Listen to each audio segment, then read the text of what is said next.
Hey guys, welcome back for part 3 of the Fallout 3 walkthrough. Hi! Yeah, Dalton's here with me. We got the 10mm pistol as the weapon of the day. Stats there on the screen. We're here raiding the superdooper mart for basically starting supplies and the Wasteland survival guide quest. Yes, which pays off clean. Also, I realized something today when using or doing the quests. Moria actually sends you to a lot of the Firelands locations. The Super Duper Mart and Anchorage Memorial and the Minefield, yes, which will be in today's video. Which sucks. Yeah, you'll see about the Minefield when we get there. There's nothing really on these shelves. You might find a can of beans, which is completely useless. It's maybe 5 health. So just go ahead and kind of follow the same path I did. Hit the first door, and then just follow the wall to the right. And come in here and pick up the ammo and the bottle cap mines. Because bottle cap mines, when you run into your first Deathclaw, will save your life. As long as you're crippled with it. Yeah. Yeah, you don't want to be anywhere near it when it goes off. No, you're just going to hurt yourself. Make sure you have at least 10 feet, because that fucker will close in fast. Yeah. Basically, there's not a lot here. There's the food, which I picked up already, and then the medicine in this room up here. This fucking raider, he would not die for me, and as I'm trying to reload, he runs the hell out the door. I couldn't hit him. He was the most elusive bastard in the world. Not a single fuck is given today. Not at all. She had a Chinese pistol. I'm not gonna, well, I might pick it up, I don't know. 10mm is the best standardized pistol that you can possibly get your hands on. Except for the Magnum. Well, it's not standardized. Well, yeah. Magnum is both a pain in the ass to come across, but once you get it, you'll never want a different Magnum or pistol ever. No. No. The only problem with the Magnum is the ammo. Oh yeah, it's a pain in the ass to come across. Back there on the table, you come across the Tales of Junktown Jerky Vendor, which permanently increases your barter by 2, unless you have the perk, which at this level you won't have it. You can actually get a perk that will increase the stats that the books increase by another 2. So each book will count as 4 stats. Yes. Which is completely handy if you are trying to level things that you don't normally use. Yeah, if you plan on using that perk, go ahead and pick up the book, but don't read them. That way when you hit level 10, I think it is, you can get all those extra stats. Which comes in handy, especially if you don't want to stack your barter right off the bat. The barter does pay off in the end, but like I said, it's at the end. Right here, you can come on and turn this robot on. Make sure you grab the ID card on top of the computer or it'll recognize you as an enemy. But it'll go out and it'll clear out most of the bandits for you. Mine, surprisingly, didn't do it with the game. Probably because you killed them all. Keep it cake.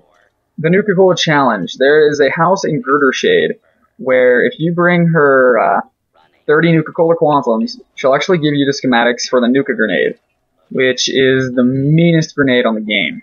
It makes the bottle cap mines look like bitches.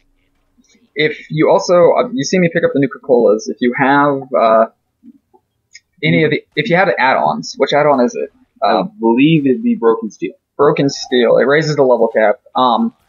You can turn 2 Nuka-Cola Quantum, or 2 Nuka-Colas and inject into a Nuka-Cola Quantum to help you complete that quest.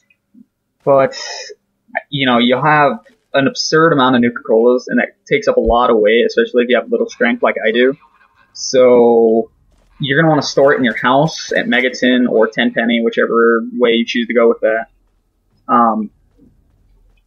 But it doesn't really matter as long as you have a safe place to keep it. Make sure that when you do that, if you buy the Nuka-Cola machine, it seems like a great idea to put your Nuka-Colas in there. It's not, because it turns them into an ice-cold Nuka-Cola, and therefore it makes it so you can't use it with the perk to make quantums. So I had the mistake. I had about 210 Nuka-Colas that were all ice cold and basically can be used as half stim packs. Oh yeah, if your medicine is enough. Yeah, I mean, if you have extra Nuka-Colas after you do the challenge and you don't need quantums, go ahead, throw in there, and get them back out. Instantly, it'll go from increasing 10 health to increasing 20, and it makes it better. Oh yeah. Of course, I'm confused how. That shit's probably flatter than Texas. You know, as long as it's cold, I don't care. I mean, it seems hot, you know.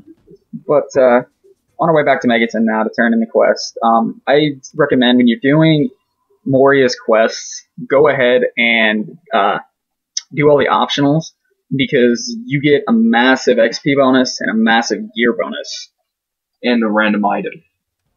Yeah. Like, for instance, for completing the food or super duper mart, whichever one is food or super duper, you get a food sanitizer, of which cleanses all your random food items of any radiation. Which if you end up getting irradiated quite a bit, comes in handy. The bobblehead of strength in Lucas Sims's house. You have to get lucky enough. I've done this about 3 times in a row and I don't know how. His house is only open about 2 or 3 hours a day. And the only way you can get the bobblehead, like, you can try and break into his house, but it usually causes a massive freaking ruckus. And that's not good in Megaton. No, not near at all. So I just recommend sitting outside his door, waiting every hour until you finally get it. I mean, yeah, you gotta spend a little time, but it's worth it. It gives you one extra strength as in a whole stat. So, yeah.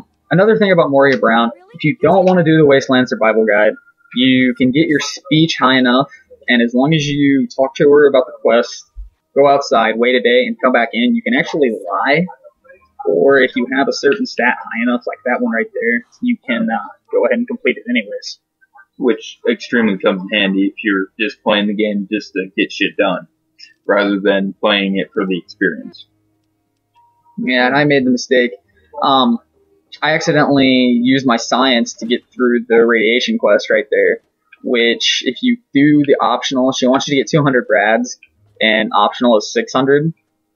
If you do that, you can actually get a radiation perk where if you were irradiated over 400, you regenerate broken limbs. So if you have a concussion all the time, like we tend to have, that is great. Broken legs, it makes you run faster. So, I mean, it actually lowers your carry capacity. Yeah, that too.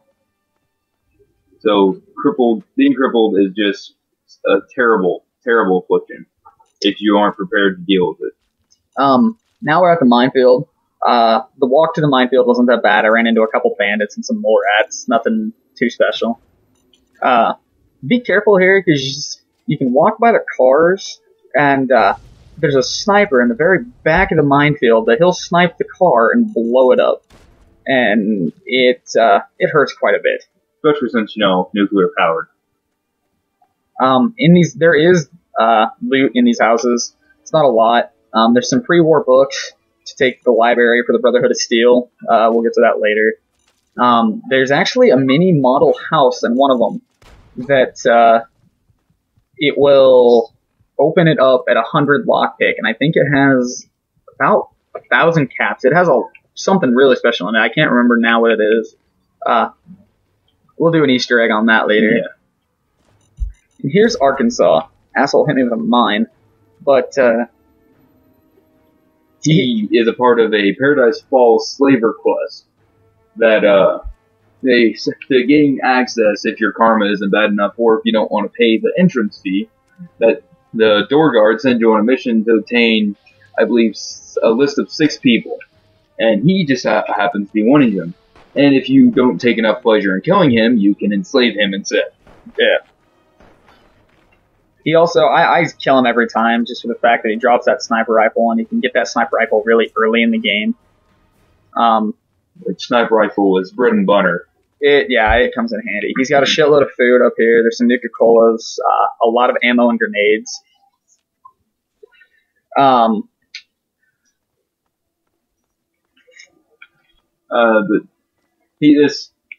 it pays to help I think the optional for this quest is only grabbing one landmine from this area. No, yeah.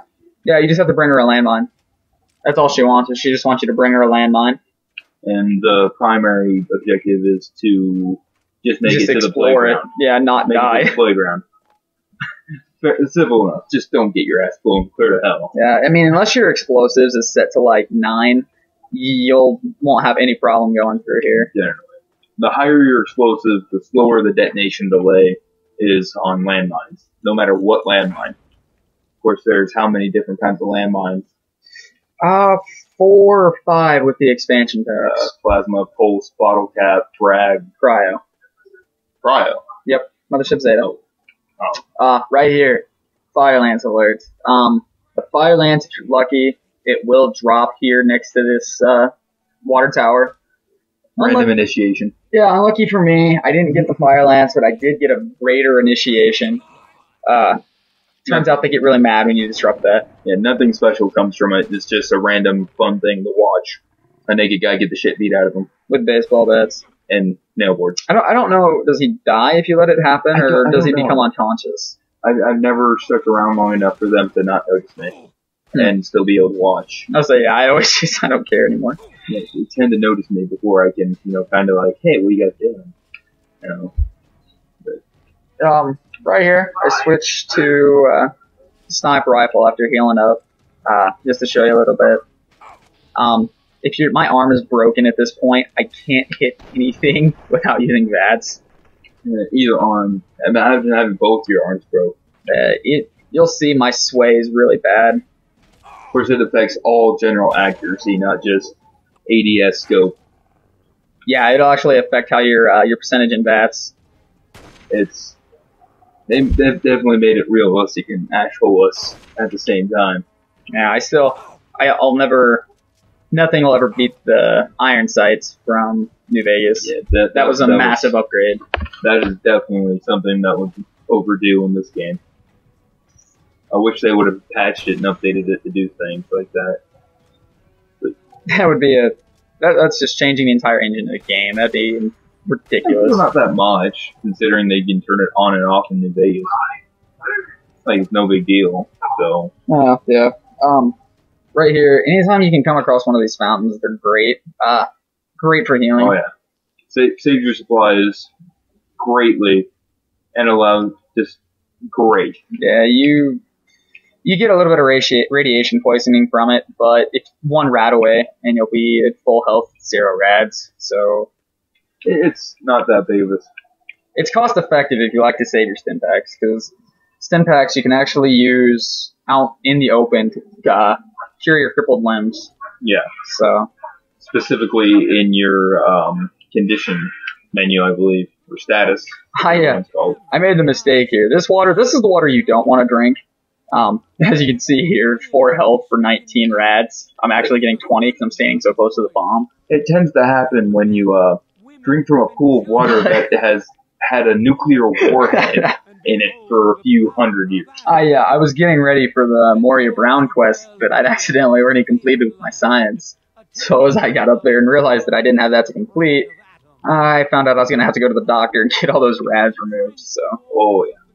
Of course, it's not very expensive. There's no rate to it. It doesn't matter how far gone you are. You will still pay 75. Ooh. It's 75 caps. I thought it was only 20 something. No. My mistake. Another way. Doc Mitchell, or Doc Murphy. What's his name? Mitchell is in New Vegas. I don't know this one. I can't remember. This dude's an asshole, plain and simple. He'll help you, but God damn it. You can come up here. Morally, you can tell her either one. It doesn't really matter. The book still gets completed. It doesn't affect your karma in any way. Unless you lie. If you lie, it affects your karma. Yeah, it definitely makes you a little bit more of a dick. I don't understand why, though. But the optional, actually, for this one, if you bring her a mine back, she gives you the schematics for a bottle cap mine. So, and every time the schematics, they actually add up. There's 3 schematics for everything except for the Deathclaw Gauntlet. I think there's 2 for that. Yeah, there's 2 for the Deathclaw Gauntlet. And what you do is you keep learning the schematics, and every time it basically levels the weapon up and it gets better with every schematic you have. Yeah, it's definitely nice to have. The Deathclaw Gauntlet, though, that one, there's a picnic table in the far bottom left hand of the map. By where we were talking about earlier for the Girder Shade Nuka-Cola challenge.